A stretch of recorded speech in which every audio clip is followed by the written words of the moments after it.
Well, hello, Calvary family, and welcome to Calvary Connections podcast. Today, I have Vicar Jami. Hello, good to be here. As my guest, standing in for Pastor Jeremiah, who emailed in some of his thoughts on. We're on chapter 4, we discovered. We did. Chapter 4, a great chapter on spiritual formation, and we're going to talk a little bit about what that means. What does spiritual formation in a hybrid church look like? And so, this is chapter 4 again, and I guess initial impressions, Vicar Jami, on chapter 4. Yeah, I think one of the things that really stuck out to me in this chapter is how I think Richard was the author of this chapter, how he mentioned the importance of intentionality in spiritual growth, how it's something that doesn't necessarily happen passively through participation in, say, worship services or any of the other resources that we offer, which are all good to have offered. But one of his quotes, he said that a study found that participation in worship services does not in and of itself cause spiritual growth. Yes. Which makes sense, I suppose. Very but, true, yeah. I wonder if sometimes we forget about that. Mm-hmm. What do you think? I think often we try to combine worship with spiritual formative practices. So Absolutely. We say we've checked in for our hour a week of having time with God or being in devotion with God. But you're absolutely right. If spiritual formation is about the process of being formed to look and act more like Christ, it needs to be more than 1 hour a week. Yeah, formation isn't necessarily something you pencil in and check off and then move on with for all sorts of formation, practicing. I was going to say, if you think about any other thing, if you practiced an instrument 1 hour a week, what would be the formation? I mean, how would you be growing in being a kind of a master of that instrument? So we know those through other things in life, but sometimes we think faith comes through osmosis, or because my mom and dad are faithful, that somehow I will be faithful, but it really takes intentionality. I like that word, saying I do want to grow into being more like Christ. And for me, what I do, just to make this real, is even now, today, I sit through a worship service and I try to pick something that really speaks to me, something that really challenges me or draws me in, like a special music piece even. Sure. And I just want to repeat that song all throughout the week to draw me closer into what that song, the power of that song.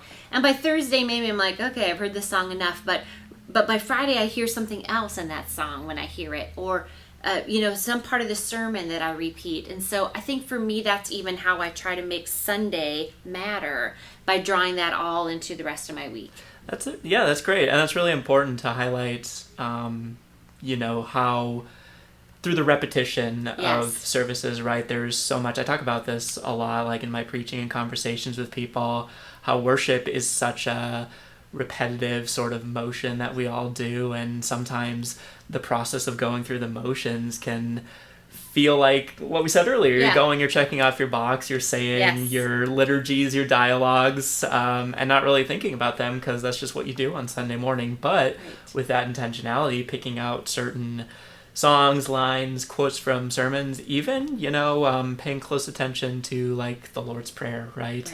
And a certain line that just hits you differently when you're really thinking about the words that you're saying instead of just saying them because that's what you do on a Sunday morning, That's what we tell you to do, so you do it, right? Yeah.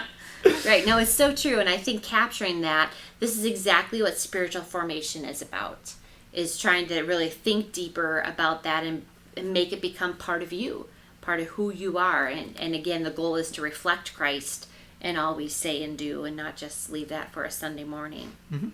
And I think the hybrid model, getting into that part of the chapter, provides some really interesting and unique opportunities to incorporate that. And a few things that Richard talks about with this intentionality and how most people don't get their primary spiritual formation just through participation. He talks a lot about group work and group discussion, and how that alternatively is a way to practice that intentionality and to really grow spiritually when you're among other peoples in that community, making an effort to incorporate that growth into your relationships and into yourself and your own practices. And I think that produces a vulnerability and an accountability. Yeah. So I do think that is an effective model of just going deeper exploring deeper, even saying like, oh, that struck you in a different way. I never would have thought about that, but now I've been enriched by, that sharing in the small group. Pastor Jeremiah says, coming from a small church to Calvary-sized church, that he sees how small groups are really important. Sure. Because the smaller churches, they already know each other almost to a fault. They know so much about one another that it's sometimes hard to go vulnerable, and it's sometimes hard to keep other people accountable. I hear you. But in this large of a church where small groups could really be an effective part of wanting to grow deeper, maybe picking your groups, and this probably happens naturally, but it's not been a formal process in our church, and we just haven't gotten our arms around that. But we can see in the spiritual formation, whether that's a hybrid model or it's a small group model in homes meeting outside of the church, or even here, that that could be a really effective way to grow spiritually. Totally, yeah. And I can resonate with so much of that coming from a small church myself, and this being the biggest church community I'm a part of. I think that intentionality with both spiritual formation and just forming community and getting to know each other in ways that are easier for us to do online right now than in person. We're at a point right now where we're not gathering and having coffee together after worship necessarily. So maybe some of the only ways to make that safely happen would be to use our online resources that we have. True. Our Zooms, our Skypes, if people still use Skype, whatever. Google Hangout, Google Hangout to get together safely. And he talks about, too, one of those benefits with using our online resources for this community gathering is how it remove some of the barriers that usually keep us from gathering together in extra ways. As much as we talk about how spiritual formation is more than just a Sunday morning commitment, we got to be honest that people have full schedules and busy lives and things that make it hard to gather in other times as well. You got to schedule daycares, rides, commutes, all those sorts of things just to get together to organize and have those conversations. Online can make that a little easier, right? Absolutely. So the meat, what you want to talk about is in that small group time for 60, 75, 90-minute times. But you're right, when there's a 30-minute drive on either end, plus trying to provide childcare, it eliminates all those things. Kids can be in the house, they can be fed. You don't have that hour commute on both ends, and you can still get the meat, the heart of what that small group really intends. And I do think that is a positive part of having this option of being hybrid or online, or a combination of, let's say just one night I can't find childcare, I can Zoom into that group and the group is still gathered, or things like that we really hadn't thought about doing before. Pastor Jeremiah points out too that having that, let's say it's a recording even of that group, you go in and listen, you can still write things, you can still be, it might not be two-way, but it's a one-way dialogue, which is better than no dialogue in reflecting about what the group talked about, or how that can be a recording that can be watched later. So that's kind of a halfway. And then there are some cons to having this, and you've experienced that too. Definitely, yeah. So I think we all learned pretty quickly when we trial by fired this online way of gathering, and everything became online at the same time. Zoom fatigue is such a real concept for so many of us. And I think that's something that this chapter didn't necessarily touch on as much as maybe some of us have experienced. I agree. I know for me, I'm a very online connected person, just always have been. But I always have that barrier between I'm online connecting, socializing because I choose to. And then I'm doing all these other in-person gatherings, communities, formations, because I'm choosing to do that. Right. And when it's all forced to be online and you're looking at a screen the whole time, it can get physically exhausting, mentally exhausting, and distracting a lot of the times. Just that fatigue. Yeah, and having, being on your computer, it's so easy to pop over to your emails or pull up social media. I know for me and my generation, constantly being connected is such a millennial Gen Z sort of thing, Yes. and it's hard to break that connection when you're right there. And Right.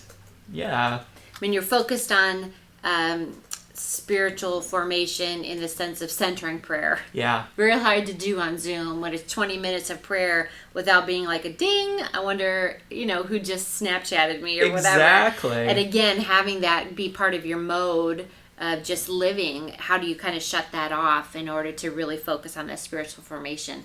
It might not be as effective than sitting in a room without all those distractions. Totally, which takes us back to the intentionality practice and, Yeah.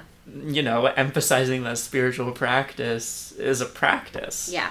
That's something I've wrestled with a lot, being an easily distracted, always connected kind of person. Yeah. I find it hard sometimes to really focus, especially online, in centering prayers or conversations without getting distracted. But I think something, especially this past year, that's hit me is that it's something that you can do Right. when you put in the effort to stay connected. Right. Because people have developed these tools, maybe mostly because of COVID-19, wanting to still connect with their people. Like you said earlier, you could probably type into YouTube centering prayer. Right. And get 5 million options Right. of things that people have developed over time. It's almost too much to sort through to actually find something that works because the world had to move to that. Right. Versus us putting together our own spiritual formation centering prayer that would connect with our people. Like, should we use other resources? Filtering through all of that to see what fits our context can be exhausting too. Yeah, and trying to cut through that noise as well, Yeah. with just the overload of content online, For sure. podcasts and YouTube videos, Right. and it might be a little bit harder if we're trying to put something out to bring strangers in, people in. Right. That could be a positive effect if it's a side effect, but really if we're trying to stay connected with our Calvary community as we are right now, this is a great way of offering that and Agreed. showing that we're still connected. And it really falls on us individually to figure out what helps us in our spiritual journeys the most. Right. What things do we want to hone in on and develop and to be formed to be more Christ-like?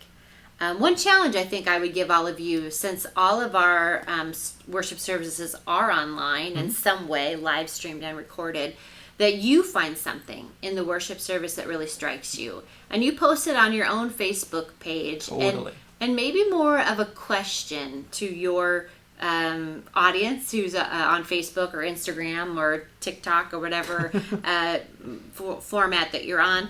And I say a question instead of a statement because we found that the engagement is better when you put out a question there. So even if it's Genelle's blooper that got you thinking about something Christ-like, reposting a quote from that or something and then have that intentional dialogue with people that are in your community, whether they're spiritual or not. I think it would be a good challenge for all of us just to take something from worship and mull over it a little bit as just something to see how that hybrid online piece could possibly even deepen your own spiritual formation. Yeah, and I think that touches on something that we've been trying to do. We started implementing this past week of adding an intentionality to engagement with our online worshiping community. Right.